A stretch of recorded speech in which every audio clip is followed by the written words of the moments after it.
Olá, crianças e adolescentes! Bem-vindos à Jornada de José. Eu sou o David. E eu sou Geiciane. Estamos muito felizes em compartilhar com vocês hoje uma das histórias mais incríveis da Bíblia. Vocês já ouviram falar de José, o filho de Jacó? José tinha 11 irmãos, mas era o preferido do seu pai. Isso causou muita inveja nos irmãos dele. Além disso, José teve sonhos especiais que mostravam que um dia ele seria muito importante. É verdade, David. José ganhou até um presente super especial do pai dele, uma túnica colorida lindíssima. Os irmãos ficaram tão com ciúmes que decidiram fazer uma coisa terrível. Eles jogaram José num poço e depois o venderam como escravo para mercadores que iam para o Egito. Depois, mentiram para o pai dizendo que um animal tinha atacado José. Imaginem só como José deve ter se sentido naquele momento. Muito triste, com certeza. Sabem, crianças, às vezes na nossa vida também passamos por momentos difíceis. Talvez algum colega tenha sido mal com você, ou talvez você esteja enfrentando um problema que parece não ter solução. Exatamente, mas a história de José nos ensina algo muito importante.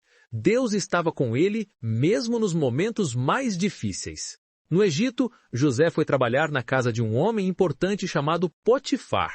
E mesmo sendo escravo, José fazia tudo com muita dedicação e honestidade.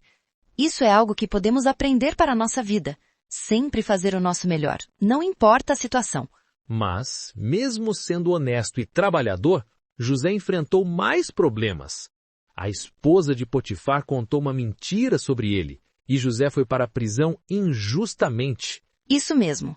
Às vezes, mesmo fazendo o que é certo, podemos enfrentar dificuldades. Algum de vocês já foi culpado por algo que não fez? Mas até na prisão, Deus não abandonou José. Ele começou a interpretar sonhos de outros prisioneiros. E depois de alguns anos, o próprio Faraó, o rei do Egito, teve um sonho estranho que ninguém conseguia explicar. Daí lembraram de José. Ele foi levado ao palácio e interpretou o sonho do faraó. Era um aviso de Deus. Viriam 7 anos de muita comida, seguidos por 7 anos de fome.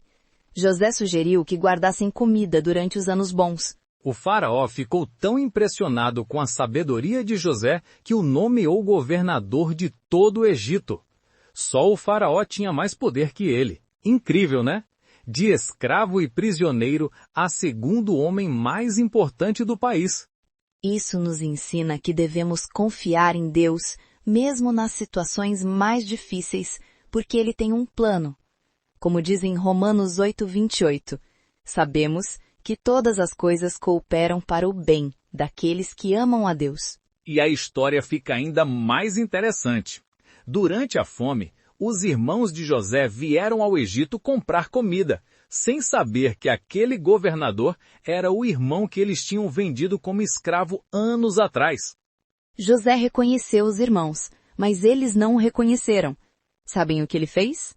Ele testou os irmãos para ver se eles tinham mudado, se ainda eram invejosos e maus como antes. No final, José revelou quem era e perdoou seus irmãos. Em vez de se vingar pelo mal que fizeram, ele escolheu perdoar e ajudar toda a família durante o tempo de fome. Que lição bonita sobre o perdão. Crianças, às vezes é difícil perdoar quando alguém nos magoa, não é?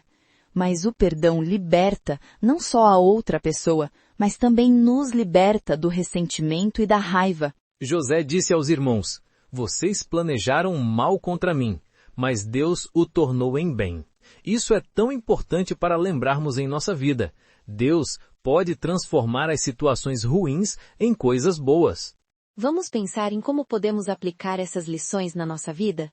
Quando vocês estiverem passando por um momento difícil, lembrem-se de que Deus está com vocês, assim como esteve com José. E quando alguém fizer algo que magoe vocês, lembrem-se de como José perdoou seus irmãos. Perdoar não significa que o que a pessoa fez está certo, mas significa que você escolhe não guardar raiva e mágoa no coração. Também podemos aprender com José a sermos honestos e trabalhadores, fazendo sempre o nosso melhor, seja na escola, em casa ou com os amigos. E nunca se esqueçam, assim como Deus tinha um plano para José, Ele também tem um plano para cada um de vocês. Mesmo nas dificuldades, confiem nele. Foi maravilhoso compartilhar essa história incrível com vocês. Espero que tenham aprendido muito sobre José e como podemos aplicar essas lições em nossa vida. Na próxima vez, vamos conhecer outra história bíblica cheia de ensinamentos. Não percam! Até lá, continuem sendo fiéis a Deus como José foi. Tchau, crianças! Lembrem-se, Deus está com vocês em todos os momentos. Até a próxima!